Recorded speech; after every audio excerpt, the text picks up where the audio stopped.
তো আগের পার্টের শেষে আমরা দেখছিলাম যে সেখানে থাকা সবগুলো রিএনিমেটেড জম্বি গায়েব হয়ে যায়, আর এগুলো গায়েব হয়ে যাওয়ার কারণ হইতাছে যে জুৎসুটা করছিল তাকে ক্যাপ্টেন ইয়ামাটো গাছের শিকড় দিয়া চাপা দিয়া মেরে ফেলছে, সালার একেবারে বর্তা বানাই লাইছে। এতে এখানে থাকা সবাই আনন্দ করতে শুরু করে যে আমরা জিততে গেছি। তখন গ্যানমা বলে যে না, শিকামারু হয়তো ঠিক বলছে, এই অ্যাটাকটা শুধু আমাদের মনোযোগকে অন্যদিকে সরানোর জন্য করা হয়েছিল। আমাকে বলা হয়েছে তাদের কাছে এমন একটা জুৎসু আছে যেটার মাধ্যমে তারা পুরো ভিলেজকে পুরো শেষ করে ফেলতে পারবে।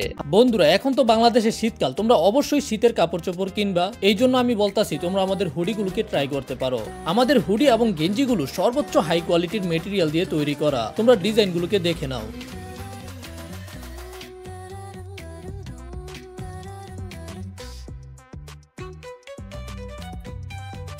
তো বন্ধুরা, তোমরা স্ক্রিনে দেওয়া নাম্বারটার মাধ্যমে আমাদের হুডি অথবা টি শার্টগুলোকে অর্ডার করতে পারো।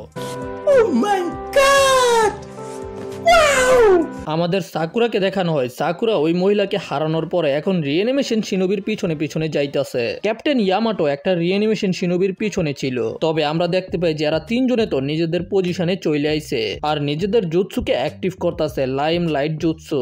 এখন শুধু একজন বাকি আছে যে নিজের পজিশনে যাওয়ার পরেই এই জুৎসুটা অ্যাক্টিভেট হয়ে যাইব। আর যদি এই জুৎসু অ্যাক্টিভ হয়ে যায় তাহলে লিভ ভিলেজ কাবাব হয়ে যাইব একবারে। আর আসুমা বুঝতে পারে যে তিনজন অলরেডি নিজেদের পজিশনে চলে গেছে, আর এই কারণে যেভাবেই হোক না কেন এখন আসুমার এখান থেকে বের হতে হবে। আর তখনই আসুমা সেখানে নিজের চাকরা ব্লেডকে পরে থাকতে দেখতে পায়। আর এদিকে জোরা এখনো তার কাছ থেকে মাইর খাইতাছিল। ভাই, একটা বাচ্চা পোলাপাইন রে এইভাবে মারতাছো, তোর কি কোনো আক্কল জ্ঞান নাই? কিন্তু যখনই সে জোরার বাবাকে অপমান করতে শুরু করে তখনই জোরা তার হাতের মধ্যে ধরে ফেলে। তুই যদি আরেকবার আমার বাবাকে অপমান করস, যদি আমি অপমান করি তাইলে তুই কি করবি? জোরা বলে যে আমি তোর হাত পা ভাঙ্গা পিছন দিয়া ঠুকাই দিমু। ও তাই নাকি?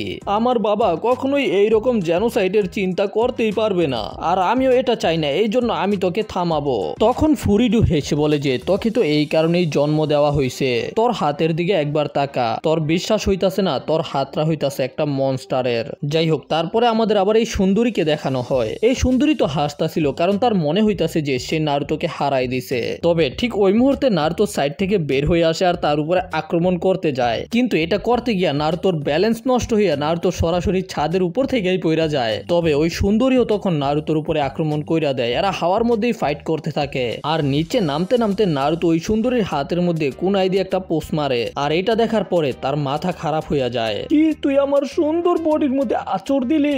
আমি তোরে ছাড়বো না। আর তারপরে এদের দুজনের মধ্যে কুনাই দিয়ে হাতাহাতি লড়াই শুরু হয়ে যায়। কিন্তু হঠাৎ করে নারুতো দেখতে পায় যে তার হাতের যে কাঁটাটা ছিল সেটা তো হিল হইয়া গেছে, আর সে আবারও নারুতোর উপরে জুৎসুর ব্যবহার করতে শুরু করছে। আর তারপরে সে আবারও লাইটনিং জুৎসুর ব্যবহার করে নারুতোকে খুশি দিতে আসে। নারুতো তখন শ্যাডো ক্লোন জুৎসুর ব্যবহার করতে চায় কিন্তু দেরি হয়ে যায়, আর এই লাইটনিং জুৎসুর কারণে নারুতো নড়তে চড়তে পারে না। আর এই মহিলার মনে হয় যে যদি সে নারুতোকে ধরে ফেলে তাহলে নারুতো ক্লোনও বানাইতে পারবে না আর তার উপরে আক্রমণও করতে পারবো না। কিন্তু সে জানতো না যে নারুতো আগেই দুইটা ক্লোনকে লুকাই রাখছে যেগুলো সরাসরি রাসিংগান দিয়ে তার উপরে আক্রমণ কইরা দেয়। আর আমরা দেখতে পাই যে এই রাসিংগান খাওয়ার পরে ওই সুন্দরী আবারও বুড়ি হয়ে যায়। নারুতো তো একেবারেই কনফিউজ, ভাই এখানে হইতাছে কি? কিন্তু এই বুড়ি তো একেবারে পাগলা পাগলা হয়ে গেছে। তুই এটা আমার সাথে কিভাবে করতে পারলি? আমার সুন্দর বডিটার সাথে তুই একবার না দুইবার এইরকম করছস। তারপরে সে একটা জুৎসুর ব্যবহার করে যেটার নাম হইতাছে রিপার ট্রান্সফার, আর এতেই তার বডি আবারও আগের মতো নরমাল হইয়া যায়। কিন্তু এইবার তার হাতের মধ্যে যে কাঁটাটা ছিল সেটাও ফিরে আইছে। নারুতো প্রথমে এটা নোটিস করতে পারে নাই, কিন্তু সে তখনই ওয়াটার স্টাইল জুৎসুর ব্যবহার করতে শুরু করে। নারুতো বুঝতে পারে যে এখন পানির আক্রমণের পরেই তো লাইটনিং জুৎসুর ব্যবহার করবে, এই জন্য নারুতো সেখান থেকে সরে যেতে শুরু করে। কিন্তু ওই মহিলা লাইটনিং স্টাইল জুৎসুর ব্যবহার না কইরা তখন আর্ট স্টাইল জুৎসুর ব্যবহার করে। নারুতো এটা দেখার পরে অবাক হয়ে যায়, কি লাইটনিং স্টাইল জুৎসুর ব্যবহার না করে আর্ট স্টাইল জুৎসু ব্যবহার করলো কে? তারপরেই নারুতো নিজের মাথার মধ্যে জোর দিয়া চিন্তা করতে শুরু করে। নারুতোর যে আইকিউ আছে সেটাকে পুরা পরিশ্রম করায়। নারুতোর তার উপরে রাসিংগানের ব্যবহার করার আগেই তো সে লাইটনিং স্টাইল জুৎসুর ব্যবহার করতেছিল, আর আমি তার হাতকে যখন কাটছিলাম তার আগে সে ওয়াটার স্টাইল জুৎসুর ব্যবহার করতেছিল। আর এগুলো চিন্তা করে অ্যানালাইজ করেই নারুতো বুঝতে পারে যে এখানে কিছু একটা ঘাপলা হইতাছে, যেটা হয়তো নারুতো বুঝতে পারছে। নারুতো বলে যে আমি বুঝতে পেরে গেছি তুই কি করতাছস, তুই নিজের বডিকে পাল্টাইতাছস, এইভাবেই তুই সবগুলো এলিমেন্টকে ব্যবহার করতে পারস। আর এই মহিলা বলে যে তুই বুঝতে পারছস তাইলে কি হয়েছে, তুই তো আমার কিছুই কিছুই ছিঁড়তে পারতি না। আর তারপরেই সে আবারও নারুতোর উপরে একের পর এক জুৎসুর ব্যবহার করতে শুরু করে। আসলে সে প্রথমে ধরো আর্ট স্টাইল জুৎসুর ব্যবহার করলো, তারপরে আবার রিপার ট্রান্সফার জুৎসুর ব্যবহার করে নিজের বডিকে পরিবর্তন করে, তারপরে গিয়ে আবার লাইটনিং স্টাইল অথবা অন্য কোনো জুৎসুকে ব্যবহার করতে পারে। আর এই মহিলা বলে যে তুই আমার সিক্রেট জাইনে ফেলছস, এই কারণে আমি তোকে বাঁচতে দিব না। কিন্তু নারুতো বলে এত সহজ। আর আমরা দেখতে পাই যে তার পিছনেই নারুতোর আরেকটা ক্লোন ছিল, আর সে কুনাই দিয়ে তার উপরে আক্রমণ কইরা দেয়, যেটা তার চুলের মধ্যে লাগে। আর প্রথমে সে নারুতোর ক্লোনকে ধ্বংস করে, তারপরে আবার নারুতোর উপরে আক্রমণ করতে শুরু কইরা দেয়। এটা বলে যে এখানে নারুতোর অবস্থা একেবারে খারাপ হইয়া গেছে আর নারুতো অজ্ঞান হইয়া যায়। আর সেটা দূরে থাকা জোরাও ফিল করতে পারে। আর এই সুন্দরী আবারও নারুতোকে কিস করতে যায়। তোর চাকরা হইতাছে উইন নেচারের চাকরার লোক বেশি পাওয়া যায় না, আর এই কারণে আমার তোকে একটা কিস কইরা তোকে আমার করে ফেলতে হইব। তারপরে সে আবারও নারুতোকে কিস কইরা দেয়। কিন্তু আমরা দেখতে পাই যে নারুতো তখন নিজের চোখ খুলে ফেলে। ভাই নারুতো তো পুরাই ফিল নিতেছে। নারুতো চিন্তা করে যে এর জুৎসুটা এত বেশি আজব, কিন্তু যখন সে নিজের বডিকে পরিবর্তন করে তখন তার চুলগুলো পরিবর্তন হয় না। আর এটা চিন্তা করার পরেই নারুতো তার চুলের মধ্যে দৌড়ে টানতে শুরু করে দেয়। আর এতে ওই মহিলা অনেক বেশি ব্যথা পায়। নারুতো তো টান দিয়া এই সাতচন্নির চুলকে ছিঁড়াই ফেলে। নারুতো হেসে হেসে বলে যে হা হা হা, আমি ফাইনালি বুঝতে পেরে গেছি তোর দুর্বলতা কি। আর তখনই তার চুলগুলো নারুতোর হাতের মধ্যে পেঁচাইতে শুরু করে দেয়, কিন্তু নারুতো সেগুলোকে মাটির মধ্যে ফেলে পাড়া মারে। আর এতেই এই মহিলার পুরা বডি আবারও বুড়ি হয়ে যায়। আর তারপরেই এই মহিলা নারুতোর উপরে আক্রমণ করে দেয়। তুই যেহেতু জানতে পাইরা গেছস, এখন তোর বডিকে তো আমার নিতেই হইব। আর নারুতোকে চুল দিয়ে বেঁধে ফেলে। কিন্তু এইবার নারুতো নিজের ট্রেনিং এর কথা মনে করে, ওই যে উইন স্টাইলের ট্রেনিং আছে না, সেটার কথা, যেটার মাধ্যমে নারুতো তার চুলকে ধরেই কেটে ফেলে। আর এতে ওই মহিলার আরো 12টা বাজা যায়, তার প্রথম বডি শেষ হয়ে যায়, কিন্তু তার চুলগুলো নষ্ট হয় না। সেখানে আমরা দুইটা চোখও দেখতে পাই। আর সে এইভাবেই নারুতোর উপরে আক্রমণ করতে আসে নারুতোর বডিকে নিয়ে নেওয়ার জন্য, কিন্তু নারুতো ওই চুলের মধ্যেই নিজের রাসিঙ্গান দিয়ে আক্রমণ কইরা দেয়। আর নারুতোর রাসিঙ্গান খাইয়া সেগুলো মাটির মধ্যে পড়ে যায়। যাই হোক, এখন হইতাছে আসুমার পালা। আসুমাকে যেভাবেই হোক এখান থেকে বের হতে হইব। এই কারণে আসুমা তখন উইন স্টাইল জুৎসুর ব্যবহার করে, আর ওই কুনাইটা দিয়ে লাইটনিং এর ব্যারিয়ারের উপরে আক্রমণ করতে শুরু কইরা দেয়। আর এখানে ফুরিডো জোরাকে টেল বিস্ট সম্পর্কে বলতে শুরু কইরা দেয়। আর তার কথা থেকে আমরা বুঝতে পারি যে হয়তো জোরার ভিতরেও একটা টেল বিস্ট আছে। সে বলতে শুরু করে যে 15 বছর আগে লিভ ভিলেজের মধ্যে একটা নাইনটেল ফক্সের স্পিরিট আক্রমণ করছিল, যেটাকে ফোর্থ হোকাগে একটা বাচ্চার বডিতে সিল কইরা ফেলে, যেটার মাধ্যমে লিভ ভিলেজ নিজেদের একটা জিনজুরিকি পেয়ে যায়। আর তখন গিয়া তাদেরও একটা সুযোগ হয় নিজেদের জিনজুরিকি বানানোর। নাইনটেলসের যে চাকরাগুলো আশেপাশে আবহাওয়ার মধ্যে ছড়িয়ে পড়ে, তারা সেগুলোকে প্রথমে ক্যাপচার করে। আর তারপরে গিয়া তাদের 5 বছর সময় লাগে ওই চাকরাগুলোকে জোরার ভিতরে সিল করতে। আর তার মানে হইতাছে যে জোরা হইতাছে একটা জিনজুরিকি, নকল জিনজুরিকি বলতে পারো আর কি। মানে হইতাছে জোরা একটা জিনজুরিকির লাইট ভার্সন। আর এই কারণেই তো জোরা ফায়ার টেম্পলের মধ্যে একেবারে ধ্বংস চালাইছিল। এখানে আমরা দেখতে পাই যে আসুমা ওই ব্যারিয়ার থেকে মুক্ত হইয়া যায়। আর আসুমা সরাসরি কিটানের দিকে যেতে শুরু করে দেয়, কারণ কিটানে নিজের পজিশনে চইলা গেলেই সব কিছু তামাম হইয়া যাইবগা। আসুমা সরাসরি গিয়ে কিটানের উপরে আক্রমণ কইরা দেয়। আর ঠিক তখনই আমাদের একটা ফ্ল্যাশব্যাক দেখানো হয়, যেখানে আসুমা থার্ড হোকাগের সাথে বৈশা সগি খেলতাছিল। আর এখানেই থার্ড হোকাগে আসুমাকে জিজ্ঞাসা করে যে রাজা বলতে আসুমা কি বুঝে। আসুমা বলে যে হয়তো ফিউডাল লর্ড হবে অথবা হোকাগে হবে, কিন্তু আমার মনে হয় যে আমাদের শুধুমাত্র একটা রাজা হওয়ার দরকার। কিন্তু এর পরে গিয়া হোকাগে আসুমাকে এমন কিছু বলছিল যেটার কারণে আসুমার এই চিন্তা একেবারে পরিবর্তন হয়ে যায়। যাই হোক, আসুমা যে এখানে আইসা তার উপরে আক্রমণ করছিল সেটার কারণে এই রিঅ্যানিমেশন জুৎসু ডিঅ্যাক্টিভেট হয়ে গেছে, যেটা ফুরিডো বুঝতে পেরে গেছে যে কিটানে এখন আর নাই। তার মানে হইতাছে যে এখন আর লাইমলাইট জুৎসুকে ব্যবহার করা যাইতো না। এই কারণে সে বাকি 3 জনের রিঅ্যানিমেশন জুৎসু শেষ কইরা দেয়। আর এখন হইতাছে তার প্ল্যান বি, সেটা হইতাছে জোরাকে ব্যবহার করা। আর এটা করার জন্য প্রথমে জোরার বডিতে থাকা সিলিং জুৎসুকে ব্রেক করতে হইব। আর তারপরেই সে জোরার পেটের ভিতরে আঙ্গুল ঢুকাই দিয়া ওই সিলিং জুৎসুকে ব্রেক কইরা ফেলে। আর এতেই আমরা দেখতে পাই যে জোরার বডি থেকে ঠিক নারুতোর মতোই চাকরা বের হইতাছে। আর এই চাকরা দেখার পরে নারুতো এবং আসুমা সেদিকেই যেতে শুরু করে। তখন আমাদের দেখানো হয় হোকাগে অফিসের মধ্যে সুনাডেকে, আর সুনাডেও জোরার ওই চাকরাকে দেখতে পায়। আসুমা এবং নারুতো সেখানে চলে আসে। ওরা দেখতে পায় যে জোরার বডি থেকে অনেক বেশি পরিমাণে চাকরা বের হইতাছে। নারুতো জিজ্ঞাসা করে যে আসুমা সেন্সে জোরার সাথে আসলে কি হইতাছে, কিন্তু আসুমাও এই সম্পর্কে কিছুই জানে না। তখনই আসুমা জোরার পাশেই ফুরিওকে দেখতে পায়। ওই শালায় তো একেবারে শয়তানের মতো হাসতাছে। সোরা তখন বলে যে আমি সেগুলো কখনোই করব না যেগুলো তুই চাইতাছস, কিন্তু ফুরিডো বলে যে তোর এটা করতেই হইব, কারণ তোর জীবনের লক্ষ্যই হইতাছে এইটা, তোকে বানানোই হইছে তুই যেন লিভ ভিলেজকে ধ্বংস কইরা দেস। আর এটাই হইতাছে সঠিক সময় তোর জীবনের পারপাসকে কমপ্লিট করার। আসুমা তখন তখন জিজ্ঞাসা করে যে এটা তো তুই, কিন্তু এটা কিভাবে পসিবল? আসুমা সেন্সে, আপনি কি এই লোকটাকে চিনেন নাকি? হ্যাঁ আমি চিনি, ওই এক সময় গার্ডিয়ান শিনোবির মেম্বার ছিল। নারুতো বলে যে তুই যেই হস না কেন, তুই জোরার সাথে কি করছো সেটা ক।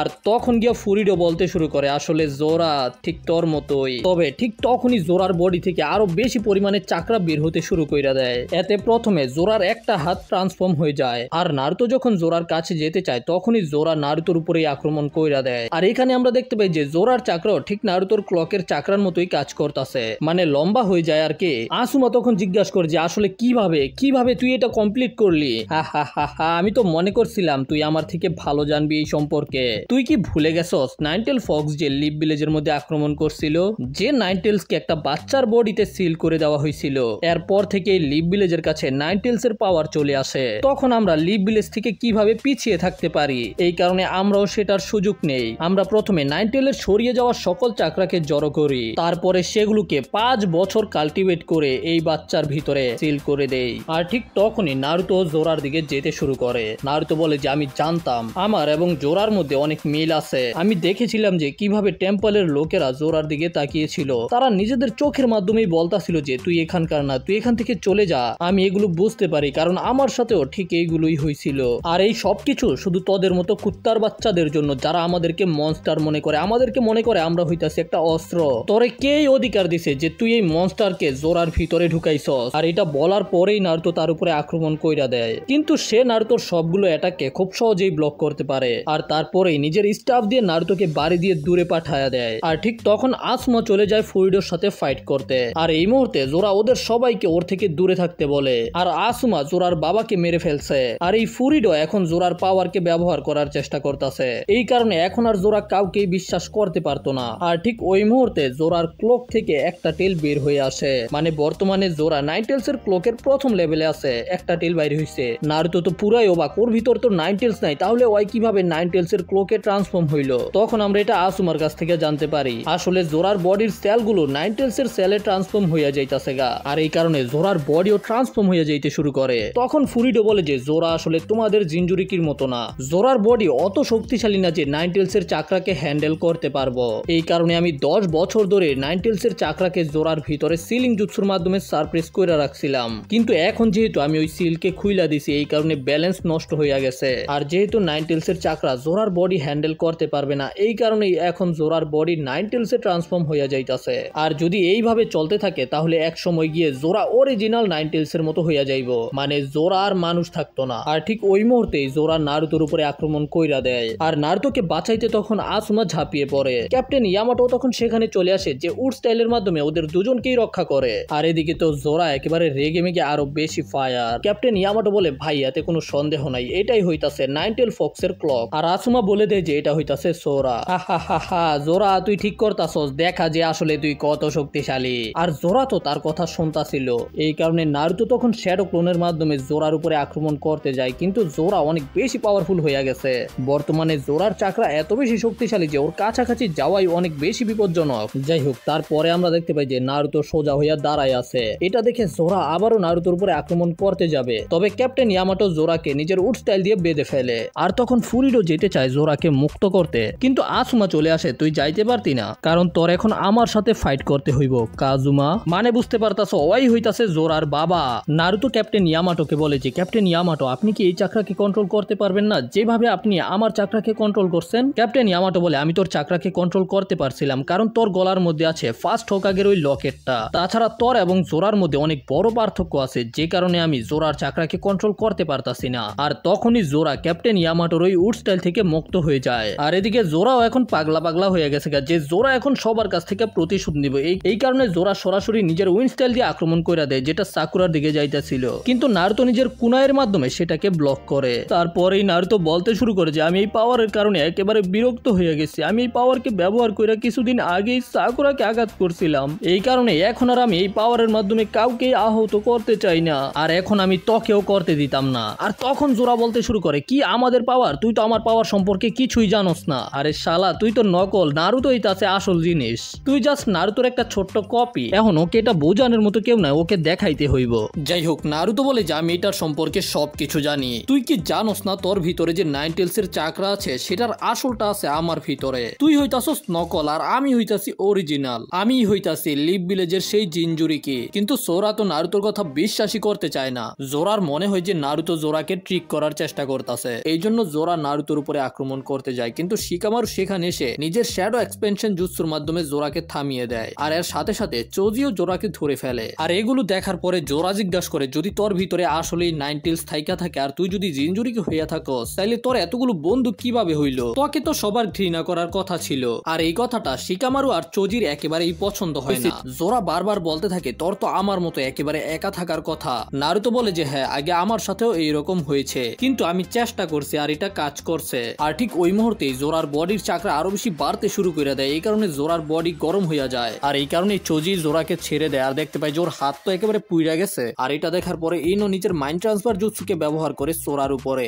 ইনো তো জোরার বডির ভিতরে ঢুইকা যায়, কিন্তু নাইনটেলস এর চাকরার কারণে সেখানে বেশিক্ষণ টিকতে পারে না। ইনো এত বেশি ভয় পাওয়া যায় যে ইনো বলে যে ওর ভিতরে তো কোনো মানুষই নাই, দেখে মনে হয় যে আমি কোনো মনস্টারের ভিতরে গেছি। ঠিক ওই মুহূর্তে শিকামারুর শ্যাডো পজিশনিং জুৎসুও শেষ হইয়া যায়। তারপরেই আমরা দেখতে পাই যে জোরার ভিতর থেকে আরো দুইটা টেল বের হয়ে আসে। ভাই জোরা তো প্রথম টেলেই নিজেকে ঠিক মতো কন্ট্রোল করতে পারতাছে না, আর এখন তো আরো দুইটা বের হয়ে তিনটা হইয়া গেছে। এখন তো একেবারে এই কন্ট্রোলের বাইরে চলে যাইব। আর এটা দেখার পরে কাজুমা হাসতাছিল। ওই হইতাছে জোরার আসল বাপ। ওই আসলে নিজের নামকে পাল্টায় ফেলছে। ভাবছিলাম পুরাটা আর্ক শেষ করে দিব, কিন্তু বড় ভিডিও হইয়া যাইব, তো সময়ও বেশি লাগবে। এই কারণে আজকে এখানে এই ভিডিওটা শেষ করলাম। এই জন্য যদি ভিডিওটা ভালো লাগে থাকে তাহলে লাইক করো, চ্যানেলে নতুন হলে সাবস্ক্রাইব করো। দেখা হবে পরের ভিডিওতে, সে পর্যন্ত টাটা।